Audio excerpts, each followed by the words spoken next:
여러분, 성경 말씀의 진리는 명확합니다. 때가 되면 우리는 다 육신의 장막을 벗을 것이고 하나님의 심판대에 설 것이고, 천국에 들어갈 사람과 또 천국에 들어가지 못할 사람을 분명히 하나님께서 구분하게 될 줄로 믿습니다. 여러분, 그 전에 먼저 잘 준비하셔서 하나님의 거룩한 보좌에 앉아서 주님과 함께 세상을 다스리는 그런 축복을 다 누려야 될 줄로 믿습니다. 우리 믿음의 사람들, 서산제일감리교 성도들이 다 그러하게 될 줄로 믿습니다. 그래서 흔들리지 말고 세상의 여러 가지 유혹과 신앙생활하면서 미혹을 받고 그러는데 깨어서 날마다 기도하시고 살아가시기를 간절히 축원합니다. 신앙생활 잘하는데 내 편안한 대로 살다가 그냥 편안함의 종교 가운데 빠져가지고 또 누가 핍박하면 그냥 핍박에 도망가고 그렇게 빠져서 천국 못 들어가면은 또 천국의 거룩한 영생의 그 기쁨을 누리지 못하면 얼마나 억울한 거예요. 여러분, 열심을 다해서 더 신앙생활 잘 하시고 하나님이 일하시는 것을 바라보시는 역사가 있게 될 줄로 믿습니다. 지금 때가 다 돼서 하나님이 지금 큰 일을 하고 계시는데 이 전염병도 하나님이 하시는 거라고 생각해요. 믿는 자는요, 전염병이 다가온다 할지라도 하나님이 구원해 주시는 역사가 있습니다. 그러나 믿지 않는 사람들은 그 전염병에 의해서 세상의 여러 가지 혼란에 의해서 마음의 중심을 자꾸 잃고 그 많은 심판의 고난 가운데 빠지게 되는 걸 볼 수가 있는데, 믿는 자들이 굳건하게 더 믿음을 간직하셔서 계속해서 나라를 위해서 기도하시고 백성들이 깨닫고 주의 품으로 돌아오게 해달라고 간구하시는 은혜의 삶이 되시기를 간절히 축원합니다. 우리에게 아직 악한 것들이 남아있는데 그 악을 하나님께서 다 제거하시려고 작정하시는 것 같아서 우리에게는 기쁨이 되고 악인들에게는 심판이 되는 걸 볼 수가 있어요. 그 사실을 자꾸 바라보면서 기도하시기를 간절히 축원합니다. 지난주에 이어서 선교사님들의 헌신에 대해서 좀 말씀을 나누고자 하는데, 선교사님들의 십자가의 헌신에 대해서 두 번째로 보시고자 하는데요. 이 선교사님들은요, 9번째로 8가지를 지금 다 이 말씀을 드렸는데, 9번째로는요, 근대 시민 국가의 가치에 대한 이해와 확산을 시켰어요. 근대 시민 국가, 즉 우리나라는 조선시대 때 왕권에 의해서 왕이면 전부 그냥 모든 걸 다 그냥 권세를 갖고 있었지 않습니까? 지금 북한도 마찬가지로 지금 그 조선시대의 왕권을 그냥 지금 계속 갖고 있는 것과 같은 그런 봉건적인 사회에 지금 살고 있는 것을 볼 수가 있는데, 이런 그 사회 가운데 선교사님들의 그 성경 교육을 통해서 근대 시민 국가가 어떻게 형성될 것인가, 하나님의 뜻을 어떻게 이룰 것인가, 그 정치 제도 가운데 어떻게 스며들 것인가, 이것에 대해서 선교사님들을 통해서 자꾸 듣게 됐어요. 많이 듣게 됐어요. 근데 선교사님들이 이 성경을 먼저 보급했습니다. 성경, 하나님 말씀을 보급을 했어요. 열심을 다해서 성경을 가르치고 성경을 전달하고, 따라서 합시다. 성경을 보급해야 합니다. 그 하나님 말씀을 들으면은요, 말씀은 살았고 생명력이 있고 운동력이 있고 사람을 변화시킨다, 그렇게 말씀해 주고 있어요. 그러니까 이 선교사님들이 그 확신을 가지고 계속해서 성경을 보급을 했어요. 그 성경 기독교라고 볼 수가 있습니다. 하나님 말씀이 진리의 말씀이고 영원한 생명의 말씀이고 변함이 없는 틀림없는 우리나라를 살리는 말씀이다, 그런 믿음을 가지고 열심을 다해서 성경을 가르쳤고 성경을 전파했던 걸 볼 수가 있습니다. 그런데 요즘에는 기독교가 말이죠, 성경적인 기독교에서 조금 변질돼 가지고요, 좀 공산주의적인 인본주의적인 그런 기독교를 그렇게 따르는 사람들이 있어요. 인본주의적으로 해석을 해가지고 성경 말씀에 있는 하나님의 진리의 말씀을 자기 나름대로 사회 정치적인 개념을 가지고 이념적인 개념을 가지고 그걸 해석을 해가지고 그렇게 성경을 믿고 따르는 사람이 있고, 이단들도 있는 것을 볼 수가 있어요. 이단도 어느 교주를 따라가게 그렇게 만들어가는 걸 볼 수가 있는데, 마찬가지로 이 공산주의 주사파도 그 이단뿐만 아니라 다른 종교죠. 다른 종교, 북한을 따르는 추종하는 종교라고 볼 수가 있는데, 거기에 빠진 사람들은 성경을 또 그런 식으로 그쪽을 가지고 또 성경을 해석을 하고 인용을 하고 있는 것을 볼 수가 있어요. 그건 잘못된 성경 해석이라고 볼 수가 있고, 제대로 된 기독교 신앙은 아닙니다. 우리 교회에 나와서 제대로 된 기독교 신앙생활을 잘 하시는 하나님의 종들이 되셔야 될 줄로 믿습니다. 또 다원주의 기독교, 다른 종교에도 구원이 있다 뭐 그러면서 말이죠, 동성애가 뭐 죄가 아니다, 성경에 분명히 그렇게 죄라고 써 있는데 그 죄가 아니다 뭐 그런 얘기를 또 하고 말이죠. 최근에 그 어떤 분한테 한가협인가 거기서 이렇게 메시지를 받았는데, 고등학교 2학년 아이가 내가 접한 동성애라는 그런 글을 썼어요. 책을 썼어요. 그래서 이 학생이 동성애가 얼마나 심각한지, 신앙인이죠 물론, 심각한지 그 동성애 사이트에 자기가 들어갔어요. 사이트 들어가서 했더니 자기를 소개하고 했더니 바로 20명의 사람들이 자기하고 동성애 하자고 그렇게 들어온 거예요. 기가 막힌 얘기죠. 그래서 깜짝 놀랐다는 거예요. 18살 된 학생에게 그렇게 접근하는 거예요. 우리 한국 공교육에서 지금 성소수자라 그래가지고 동성애를 괜히 괜찮은 것처럼 그렇게 얘기하고 있는데, 그 동성애자들이 말이죠, 한 사람으로 만족을 못하고 수많은 사람을 많이 그렇게 걸치는 걸 볼 수가 있어요. 그런 교육을 공교육에서 한다는 것 자체가 우리나라 공교육은 나라를 망치는 교육을 하고 있다, 이렇게 생각이 됩니다. 여러분 한번 자녀들 교육 가운데 한번 그걸 살펴보시기 바랍니다. 학생들에게, 우리 저 부목사님한테 얘기 들었는데, 학생들에게 수행평가를 하는데 수행평가 내용 가운데 성소수자, 동성애자들을 옹호하는 쪽에 글을 쓰게 만들어 가지고, 그래서 수행평가할 때 점수를 준다는 거예요. 그 아이가 그거에 대해서 생각을 가지고 글을 쓸 때, 인권교육이라 그래서 글을 쓰게 되면 평생 그게 괜찮다 이렇게 남아있는 거예요. 그러면 평생 괜찮다고 생각하면 그게 하나의 자기가 교육이 돼가지고 잘못된 길에 빠져들어도, 이게 죄악된 길에 빠져들어 자기 몸이 상하는 것도 모르고 말이죠, 인생이 망치게 되고 나라가 망치게 되고 가정이 파괴되고 그렇게 되는 것까지, 그런 비참한 결과를 갖고 있는데, 이런 현재 바이러스 사태, 이 전염병의 사태가 있는 것을 보면서, 이태원에 나온, 제가 이 얘기를 자꾸 하는 거 우리 영상에 나가기 때문에 그렇습니다. 동영상에 일부러 자꾸 들으라고 하는 거예요. 여러분 우리 성도님들은 듣기 귀찮아도 들으시기 바랍니다. 무슨 얘기인지 아시겠어요? 그래서 N번방 사태가 앞으로 동성애 때 이걸 계속 교육하게 되면 그런 사태는 점점 더 나옵니다. 더 나와.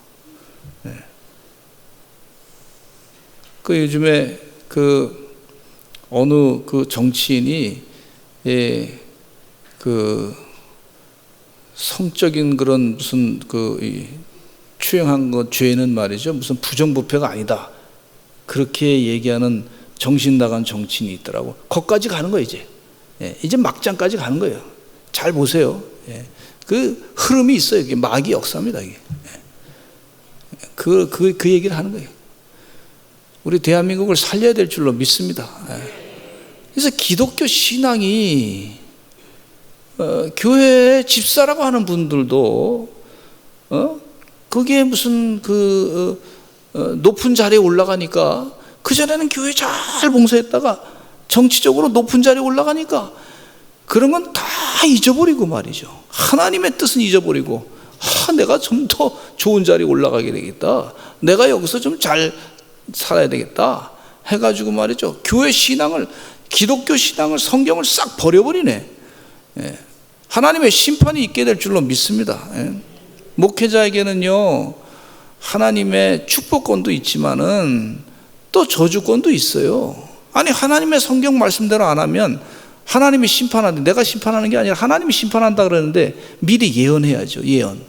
그렇게 살면 하나님이 심판하십니다. 사망에 이르는 길을 자초하게 되는 것을 볼 수가 있는데, 여러분, 성경적인 기독교 신앙이 얼마나 소중하고 중요한지 모릅니다.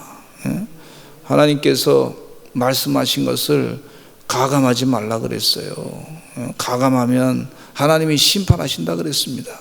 여러분, 성경 말씀 안에서 하는 것이 큰 축복인 줄고 이거 은혜인 줄로 믿습니다.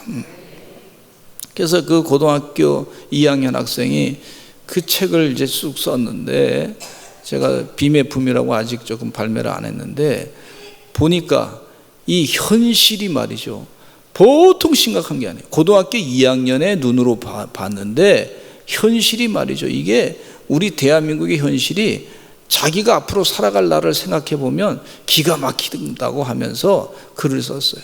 참 좋은 글을 썼는데, 아마 제가 그 글을 쓴 걸 가지고 각각 공공도서관에, 우리 대한민국의 공공도서관에 다 나눴으면 좋겠다. 고등학교 2학년 학생이 쓴 책 가지고 그런 생각을 가지고 그걸 나눠줬으면 좋겠다.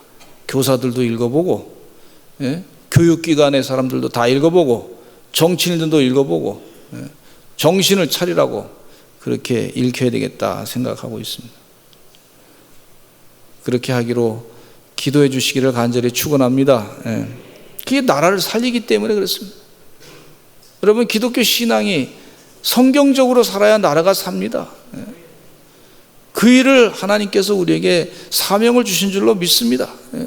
아니, 나라 살리라고 우리 대한민국에 신앙생활 하게 한 거지, 우리 자녀들 살리라고 신앙생활 하는 거지, 우리 십자가 헌신을 하면서 우리 대한민국에 오신 그 선교사님들이 나라 살리기 위해서, 그분들이 우리나라가 막 그냥 나라 망가지고 하는 걸 보면서 안타까워가지고 성경을 가지고 가르쳐주고 그랬는데, 우리는 그 전통을 본받아서 열심을 다해서 성경적인 기독교 신앙을 잘 증거해야 될 줄로 믿습니다.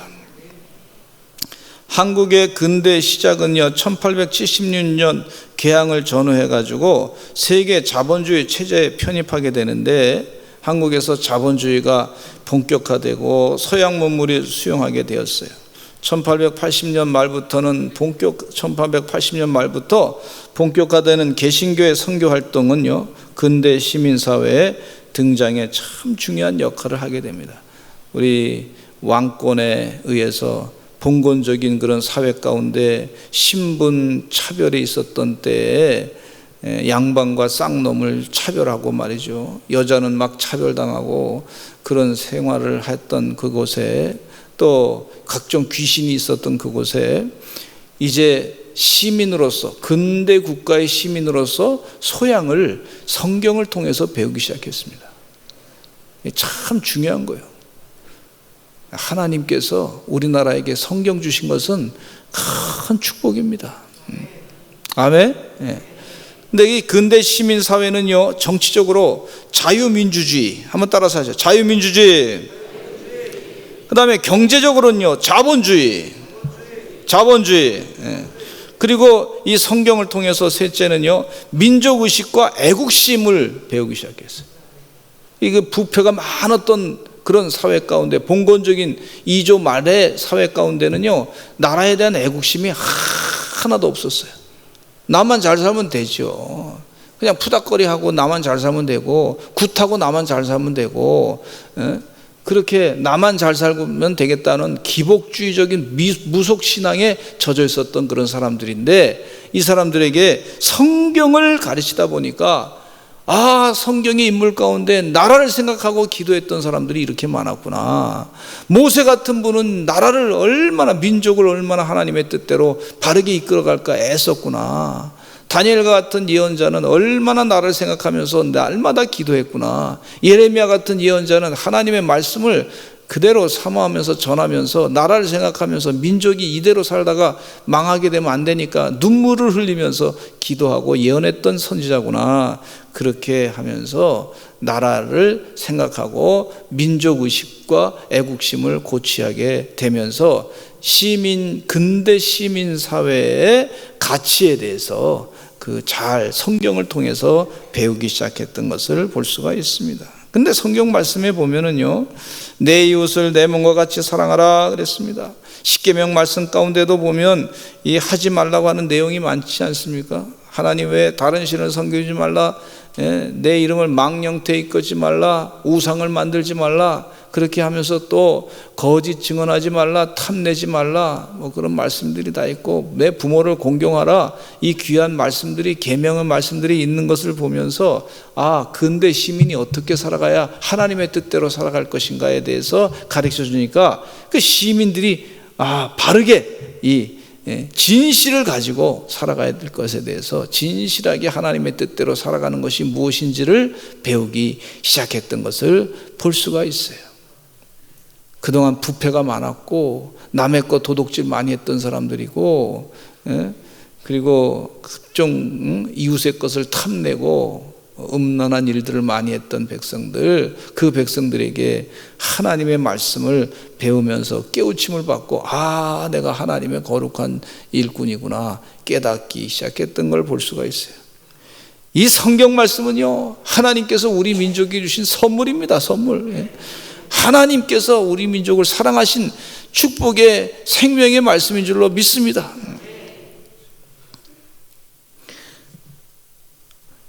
그 다음에 10번째는요, 근대적 교육기관 설립과 인재를 육성해 선교사님들이 오셔가지고 1200개 이상의 교육기관이 들어섰어요. 제가 미국에서 목회하는 동안에 감리교 목사니까 UMC 미국 감리교회에서 이제 비용을 대가지고 훈련을 시켜주시더라고. 그래서 이제 호텔을 잡아가지고 또 필요한 때는 비행기 값도 또 주시고, 지방의 감리사님들이 또 비행기 값도 또 대주시고, 그렇게 해가지고 훈련을 이제 가서 하는데, 무슨 그 훈련은 다 목회자로서 어떻게 할 것인가에 대한 훈련이죠. 말씀을 어떻게 전할 것인가, 또 이 이민사회의 사람들의 마음이 어떠한 것인가, 또 목사로서 경제활동을 어떻게 할 것인가, 뭐 이런 것을 다 훈련을 하는데 비용이 참 많이 들어가더라고요. 그 비용이 얼마나 비용이 많이 들어가는지 몰라. 그래서 고등 목회자, 이 감리교 고등교육 고등교육기관에 목회자를 다시 재교육하는 그런 일을 감당하시는 그런 목사님에게 물어봤어요. 목사님, 이렇게 감리교회가 재산이 많습니까? 그랬더니 목사님이 그러더라고. 네, 감리교회가 참 튼튼합니다. 재정이. 자기가 볼 때는 그렇습니다. 그러시더라고. 그러냐고. 어떻게 그렇게 튼튼합니까? 그랬더니 목사님, 미국 전역을 한번 돌아다녀 보시면 알겠지만은 저 산꼭대기에 교회가 하나씩 세워 있지 않습니까? 언덕 위에 하얀 교회들 세워 있지 않습니까? 네. 그러면서 하시는 말씀이, 그분들이 여선교회하고 남선교회하고 또 그분들이 교회에서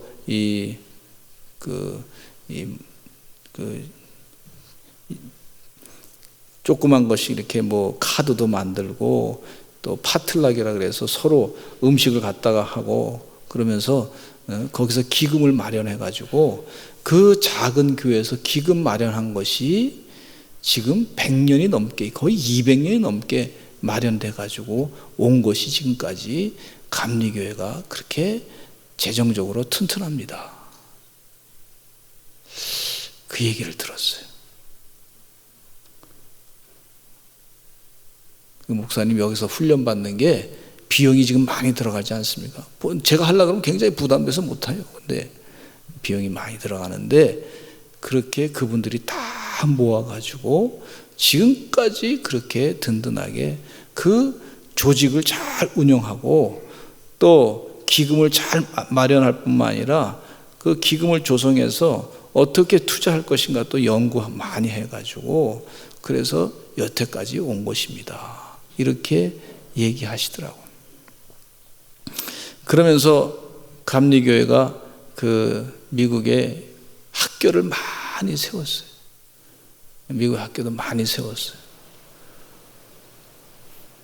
그 학교 가운데 무슨 감리교 학교들이 참 미국에 많습니다. 엄청나게 많이 있어요. 대학교 가운데 참 많이 있는 학교. 근데 그 사람들이 다 희생하면서 그 학교를 세우려면 비용이 많이 들어가요. 근데 제가 아펜셀라 목사님, 감리교회 그 한국에 선교사로 오신 아펜셀라 목사님 그 생가를 방문하는 그런 코스를 가졌어요. 갔다 왔는데 그 생가를 방문해서 이렇게 쭉 보는데 그때 당시에 그 가우초 박사님이라는 분이 계신데 그분이 목사님이시고 그 사모님이 말이죠. 그 굉장히 큰 유산을 받았어요. 부모님으로부터. 그래서 사모님하고 이제 지내면서 그 사모님과 같이 이 가우초 박사님이 목사님이신데 그 사모님이 그 비용을 다 대가지고 일본에도 학교도 많이 세우고 또 중국에도 학교도 세우고 대한민국에 배제학당을 세우는데도 큰 비용을 대줬어요. 그 가우초 박사님 한번 기억하시면 가우초 박사님 별로 이렇게 관심이 가우초 박사 이 가우초 박사 그분의 그 묘지에 이렇게 가서 이렇게 보니까 묘비가 있었는데 큰 돌로 이렇게 해놨는데 거기 가우초 박사가 여기서 돌아가셨다 그렇게 이제 해놨는데 그분의 역사를 보니까요 자기 모든 걸 들여가지고 그 재산을 들여가서 학교도 세우고 비용이 굉장히 어마어마한 부자였어요. 선교 활동을 잘 헌신해서 다 해가지고 그래서 배제학당을 세울 때도 아펜셀라 목사님하고 연결돼서 한국의 배제학당에 비용을 들여서 학교를 세우는데 큰 몫을 차지했습니다.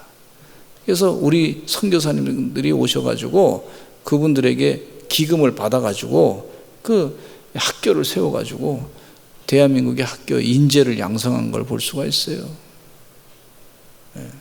할렐루야, 할렐루야. 인재를 양성해서 그 정신을 받아가지고 우리도 그렇게 살고 있습니다. 엄청난 학교가 많이 세워졌는데 그분들이 말이죠 비용을 엄청나게 대가지고요 그렇게 우리 대한민국을 살려낸 것을 볼 수가 있어요. 사람을 키워야 되겠다. 물질만 보낸 것이 아니라 인재를 양성해야 되겠다. 그래서 그게 교육받은 분들이 말이죠 신앙을 가지고 나라를 애써서 말이에요 헌신하면서 교회도 세우고 학교도 세우고 또 병원도 세우고 그렇게 하니까 얼마나 귀한 일을 이 대한민국에 기초를 쌓아두는데 큰 일을 한 것을 볼 수가 있어요. 우리 대한민국의 우리 서산제일교회도 마찬가지입니다. 1904년도에 우리 교회가 시작됐는데 1903년도에 원산에 그 목사님께서 기억이 자꾸 까무라 갑자기 기억이 안 나네. 그 목사님이 말이죠 선교사님이 회개 운동하면서 거기에 회개 운동에 영향을 받은 분이 이곳에 오셔가지고 그 회개 운동 하면서 교회를 이제 거기에 영향 받으신 분이 오셔서 자기 사랑방에서부터 교회를 시작해가지고 우리 교회가 이렇게 형성이 된 거예요. 하나님은요, 민족을 사랑하십니다. 세계 만방에 복음 전하기를 기뻐하십니다. 그 일을 감당하시는 주의 종들 되시기를 간절히 축원합니다. 그리고 11번째는요, 선교사님들 오셔서 서양의 의료기관을 설립했습니다. 그리고 인재를 육성했어요. 이 제중원이라고 광해원이라고 하는 곳이죠. 우리 조선의 최초의 근대식 의료기관이 설립됐어요. 17세기부터 중국을 통해서 실학자들이 중국을 통해서 서양의학을 대한민국에 들어오게 됐는데, 그 제중원의 광해원에 알렌이라고 하는 분이 최초의 의료 선교사로서 선교활동을 시작했습니다. 근데 이 알렌이 시작을 하다가 이 세브란스라고 하는 분이 말이죠, 세브란스라고 하는 분이 자기의 그 재산의 거금을 보내줘가지고 세브란스라고 하는 이 병원을 서울역 앞쪽에다가 이제 세우게 됩니다. 그렇게 해서 세브란스 대학교가 연세대학교 의과대학 세브란스 대학교가 시작된 걸 볼 수가 있어요. 그리고 인재가 많이 그 가운데 많이 육성이 됐어요. 얼마나 감사하는지 몰라요. 여러분, 이 연세대학교는 기독교 학교입니다. 근데 최근에 기독교 학교가 기독교 정신을 잊어버리면 아주 최근에 신문에 많이 나오고요, 망신스러운 일들이 일어나고 있는 걸 볼 수가 있어요. 그렇게 하면 안 됩니다. 하나님의 뜻대로 해야지. 주의 뜻대로 초심을 잃지 않고 그 학교가 계속 잘 나갔으면 좋겠다 기도합니다. 잘 나갈 때 넘어질까 주의하라 그랬어요. 잘 나갈 때 괜히 이상하게 정치권에 껴가지고 말이죠, 나쁜 짓 하지 말고 바르게 살아야 될 줄로 믿습니다. 초심을 잃지 않고 살아야 될 줄로 믿습니다. 그리고 12번째는요, 소외된 자에 대해서 박애 정신을 갖게 됐어요. 소외된 사람들, 선교사님들은 버려진 자들에 대해서 박애 정신을 발휘해서 인권을 배우도록 도왔는데, 남대문이나 동대문 같은 성문을 조금 벗어나면요, 성 안의 분위기하고 완전히 틀려요. 성 안의 분위기는 괜찮게 사는 것 같은데 성 밖은요 완전히 거지들이 막 그냥 엄청나게 많이 있는 것이고, 너무너무 그 힘든 그런 생활을 하고 있었어요. 그런데 이 돈이 없는 환자들은요, 아연 고가도로가 있었던 애옥에 버려져 가지고 가마니를 덮은 채 죽을 날을 기다렸던 그런 곳이었습니다. 애옥에는 어린아이가 죽으면 갖다 버리는 곳이었어요. 이곳에 서대문 시약소 혹은 애옥의 시약소, 서울 얘기죠. 애옥의 시약소를 세워가지고 소외된 사람들, 버려진 사람을 대상으로 찾아가서 진료를 하기 시작한 것이, 그때 북감리교에서 파견한 의사 선생님이었던 윌리엄 스크랜턴, 이분이 그곳에서 열심을 다해서 진료하고 치료합니다. 이렇게 스크랜턴 이분이 말이죠, 열심을 다해서 버린 사람을 거둬서 치료하니까 그곳에 환자를 버리는 일이 크게 줄어들게 됐어요. 왜냐하면 조선 사람들이 볼 때, 외국 사람이 와서 이렇게 사랑하면서 사람을 고쳐주는데 우리는 같은 동포인데 어떻게 이렇게 같은 동포가 우리가 사람을 갖다 버릴 수 있느냐, 이런 마음이 점점 싹트기 시작했어요. 사람을 살려야지, 사람을 죽이는 일에 우리가 애써서 되겠느냐. 그러면서 회개하면서 말이죠, 사람 버린 일이 점점 줄게 됐어요. 이걸 행동으로 보여주니까 그들이 배우기 시작했어요. 우리 조선의 우리 조상님들이요. 이게 배운 거, 좋은 건 배워야죠. 예. 좋은 건 배워야 될 줄로 믿습니다. 그리스도의 사랑에 좋은 것은 배워야 될 줄로 믿습니다. 예. 콜레라가 서울을 강타했을 때도 친척도 아닌데 1895년도에 콜레라가 강타했어요. 친척도 아닌데 같은 종족도 아닌데 사랑으로 환자들을 치료하기 위해서 혼신을 다하는 선교사들을 보면서 조선 사람들이 많이 배우게 됐어요. 아, 이 선교사님들이 참 훌륭하구나. 그래서 소록도의 손양한 목사님도 그거 배워가지고요, 그 얘기를 다 정신을 들어가지고 자신의 몸을 다 바쳐서 한센병을 치유했던 걸 볼 수가 있습니다. 누가복음 4장 18절 말씀을 같이 한번 읽어보겠습니다. 시작. 가난한 자에게 복음을 전하게 하시려고, 예수님께서 가난한 자에게 복음을 전하기 위해서 오셨어요.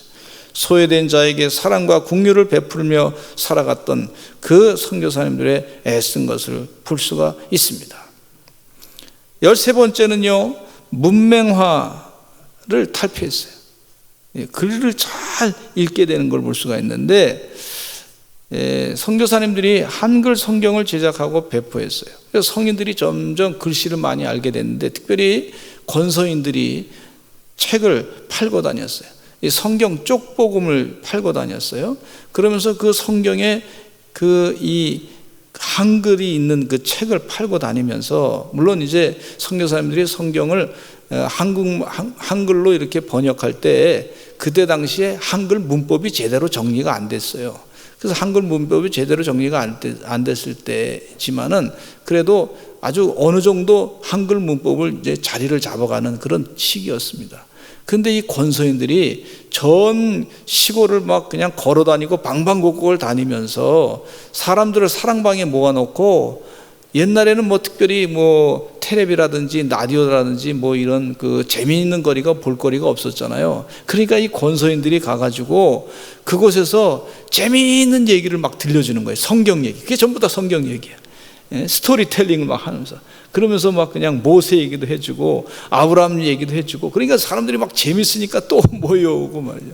또 거기에 곁들여가지고 우리나라의 그 심청전 얘기도 조금 들려주고 말이죠. 홍길동 얘기도 좀 들려주고, 그러면 같이 재밌어가지고 우리 집에 와서 좀 얘기 좀 해달라 그러고, 그래서 성경 얘기를 많이 해주면서, 그러면서 그때 성경책을 또 팔기 시작했어요. 사람들이 그거 듣고서 고마우니까 뭐 조금씩 돈을 주면서 책을 팔게 됐는데, 그 권서인들이 참 그 당시에 그 여자들이 말이죠, 학교도 다니지 못하고 뭐 서당에도 못 다니고 글을 배우지 가르치지 않았던 그 여자분들이 한글을 배우기 시작하면서, 그러면서 성경을 읽게 되고, 성경을 읽으면서 편지도 쓰게 되고, 자녀들에게 교회를 보내야 애가 깨우쳐진다, 그 한글을 또 배우고 머리가 좋아진다, 학식이 많아진다, 그런 소문을 하면서 이 교회를 다니게 하고, 또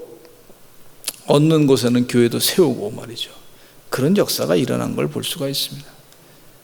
1930년대에는 전체 인구의 22%가 글을 읽을 수 있었는데, 지금은요, 참 선교사님들이 수고 많이 해가지고 지금은 거의 뭐 100% 이상, 100%가 거의 다 글을 읽는 것을 볼 수가 있어요. 할렐루야. 예? 한글 성경을 번역해가지고 참 수고를 하신 분들이 많습니다. 우리가 성경책 읽을 때 우리는 지금 편안하게 이렇게 읽고 그러지만은, 그 성경 말씀이 이렇게 오기까지는요, 그분들의 수고가 있었다는 것을 잊지 마시고 가치 있게 소중하게 읽으시기를 간절히 축원합니다. 14번째는요, 한국 교회가 이 대한민국이 공산화되는데 방파제 역할을 했던 걸 볼 수가 있어요. 공산주의 재물이 되지 않도록 애썼던 걸 볼 수가 있어요. 여러분 생각해 보세요. 구소련이 인류사에 무슨 좋은 일을 했나 한번 생각해 보세요.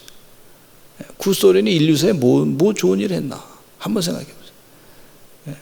아마 러시아라고 하는 나라가, 그 러시아의 러시아 하면 뭐 생각나는 그 톨스토이 작품이라든지 도스토옙스키의 작품이라든지 또 무슨 발레단이라든지 이런 러시아 같은 나라가 인류사에 무슨 공헌을 했나 한번 잘 생각해 보면은요, 좀 좋은 공헌도 있을 것 같은데 찾아보면은 오히려 부정적인 것들이 더 많아.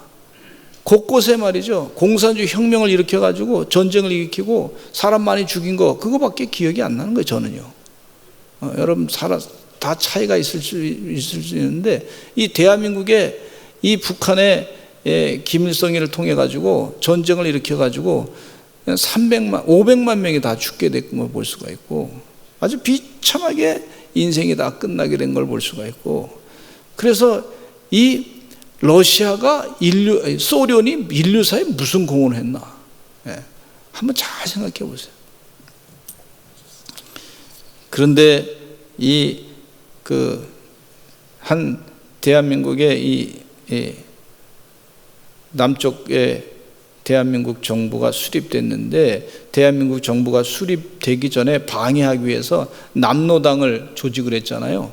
한 50만 명의 남노당원들이 있어가지고 1945년도에 경찰청을 습격했는데 34건, 1946년도에는 176건을 있었고, 1947년도에는 33건, 1948년도에는 13건, 총 256건에 달하는 테러와 파업과 봉기와 게릴라전, 남한을 끊임없이 혼란시켰던 것을 볼 수가 있어요. 그런데 해방을 맞이했을 때 북한에는 20만 명의 개신교 신자가 있었습니다. 그들이 공산주의와 막 대항해서 싸우다가 할 수 없이 6.25 전쟁 때 다 남하해가지고 이 대한민국의 서울에 와서 또 각 지역에 가서 대한민국의 교회를 세워가지고 교회를 많이 부흥시켰던 걸 볼 수가 있어요. 그래서 반공의식이 대한민국이 얼마나 뛰어났는지 몰라요. 반공의식. 자유민주주의, 시장경제를 잘 지키는 것이 어떤 가치가 있는지 그걸 배웠어요. 아주 몸으로 철저하게 배웠어요. 경험했어요. 그래서 주님 은혜 가운데 이 선교사님들이 잘 자유민주주의가 무엇인지를 잘 가르쳐줬기 때문에 이 대한민국이 공산주의를 막는 방패제 역할을 했던 것을 볼 수가 있습니다. 마지막으로 우리 대한민국은 선교 대국의 하나로 들어가게 됐어요. 2017년도에 선교사를 대한민국이 파송했는데 170개국에 27,435명이었어요. 얼마나 많이 보냈는지 몰라. 그리고 단기 선교사님들도 지금 계속 보내요. 코로나 사태만 없으면 아마 금년에도 엄청 갔을 텐데 지금 그렇게 못 가게 됐는데 안타깝습니다. 미국의 선교사는 전 세계 선교사님이 40만 명이 된다 그러는데 미국 선교사님은 13만 명, 대한민국은 27,435명. 근데 단기 선교사까지 합치면 단기 선교사는 엄청나게 많죠. 하나님께서 우리나라를 선교 대국으로 축복하신 줄로 믿습니다. 그러니까 선교사님들이 그 희생하고 헌신한 거 다 기억하고 잊어버리지 아니하고 그렇게 하나님이 우리나라를 사용하시는 줄로 믿습니다.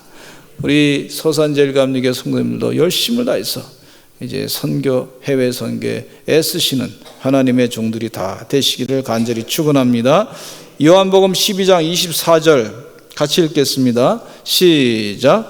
한 알의 밀이 땅에 떨어져 죽지 아니하면 한 알 그대로 있고 죽으면 많은 열매를 맺느니라. 할렐루야. 한 알의 밀알이 땅에 떨어져 죽지 아니하면 한 알 그대로 있고 죽으면 많은 열매를 맺는다 그랬어요. 우리 주님이 맺는 거죠. 우리가 주님 뜻대로 십자가를 질 때 주님이 그 열매를 맺게 하시고 영광을 받으실 줄로 믿습니다. 기도하겠습니다. 하나님 아버지 감사합니다. 우리 선교사님들이 참 헌신을 많이 했습니다. 잊어버리지 아니하고 그 헌신된 삶을 우리도 감당케 하여 주시옵소서.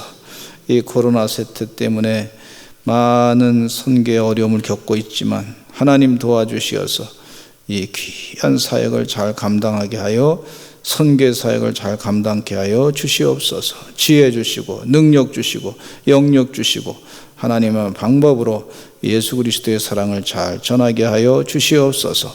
예수님의 이름으로 간절히 기도드렸습니다. 아멘.